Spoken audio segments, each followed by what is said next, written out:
কেউ দেখে বুঝবেই না যে এটা গরুর মাংসের স্বামী কাবাব না। হ্যালো এভরিওয়ান, আসসালামু আলাইকুম। আশা করি সবাই ভালো আছেন। আমি আতিফিয়ান্স মম ব্লগ থেকে সোমা। আর এইখানে আমি আজকে রুই মাছের কাবাব বানিয়েছিলাম। রুই মাছের পেটির যে টুকরোগুলো সেগুলো আমি রেখে দিয়েছিলাম। তারপর এটা হলুদ মরিচ সব কিছু দিয়ে সেদ্ধ করে নিলাম, অল্প একটু লবণ দিয়েছিলাম। সেদ্ধ করার পর আমি কিন্তু বেছে নিয়েছিলাম, আর সাথে আলু এবং একটু চিকেনও আমার ছিল বুকের, সেটাও আমি সেদ্ধ করে নিলাম। তবে চিকেনের অংশটুকু আপনারা স্কিপ করতে পারেন, আমার ছিল তাই আমি একটু দিয়ে নিয়েছি একটু মজা লাগার জন্য। তবে শুধু রুই মাছ এবং আলু দিয়েও আপনি কিন্তু রুই মাছের মজার এই টিকিয়াটা তৈরি করতে পারেন। বাসায় মেহমান আসার পর যদি এই টিকিয়াটা বানিয়ে দেন, আমি একদম প্রমিস করে বলছি কেউ বুঝবেই না যে এইটা মাছের কোনো কাবাব, মনে করবে যে বিফ টিকিয়া স্বামী কাবাব। আর এখানে আমি কিভাবে করছি সেই প্রসেসটা একটু দেখাচ্ছি। আমি আবারও বলে নিচ্ছি, এখানে আমি কোনো রাঁধুনি না, তবে আমি যেভাবে ট্রাই করেছি সেটা একটু আপনাদের সাথে শেয়ার করছি। আর এখানে আমি পেঁয়াজ মরিচকে ভেজে নিয়েছি তেলে, তারপর আদা রসুনটাও ভেজে নিয়েছি। একটু ভাজা ভাজা হওয়ার পর আমার সেদ্ধ করে বেছে নেওয়া মাছগুলোকেও আমি একটু দিয়ে দিচ্ছি। তারপর ভালো মতো নেড়ে চেড়ে কিছুক্ষণ ভেজে নিতে হবে। আর লক্ষ্য করতে হবে যেন পুড়ে না যায়, লো মিডিয়াম হিটে রেখে এই মাছটাকে ভাজতে হবে। তারপর একে একে আমার সেদ্ধ করে রাখা চিকেন এবং আলু আমি সবই দিয়ে দিব যেন।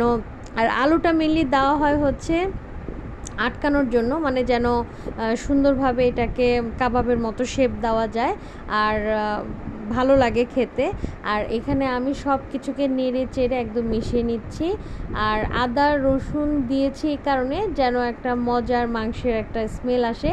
আর সব শেষে কিন্তু আমি দিয়ে দিব এই রাঁধুনির গরম মশলা, এটা কিন্তু অবশ্যই দিতে হবে, তা না হলে টেস্টটা ভালো আসবে না। এই সব কিছু নেড়ে চেড়ে আমি একটু ঠান্ডা হতে দেব। তারপর ঠান্ডা হতে দেওয়ার পর যখন ঠান্ডা হয়ে যাবে তখন আমি একদম স্বামী কাবাবের শেপ দিয়ে বানিয়ে নিব। ও হ্যাঁ, আর সবার শেষে আমি কিন্তু এই ধনিয়া পাতাটাও দিয়ে নিব, তাহলে মজার একটা স্মেল আসবে।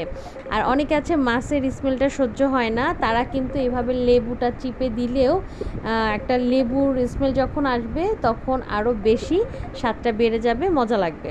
তো আমি হাতের তালুতে তেল মেখে নিয়েছি। তেল মেখে নিয়ে আমি এখন একদম স্বামী কাবাবের যে শেপটা আমরা সবাই কম বেশি জানি, কারণ বাসায় আমরা সবাই বানাই কম বেশি বিভিন্ন অকেশনে। তো আমি অকেশন ছাড়াই বাসায় বানিয়ে ট্রাই করলাম, আর সেটাই আপনাদের সাথে ট্রাই করলাম। আর আমি খেয়ে এবং আমার বাবুরা সবাই খেয়ে অবাক যে একদমই বোঝা যায় না যে এটা মাছের কোনো কাবাব।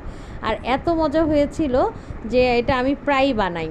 আর এখানে আমি একইভাবে বানিয়ে সবগুলোকে সেট করে নিয়েছি। কিছু ফ্রিজিং করব একটা বক্সে ভরে, এটা আপনারা কেউ ডিপ ফ্রিজিং করে রাখতে পারেন।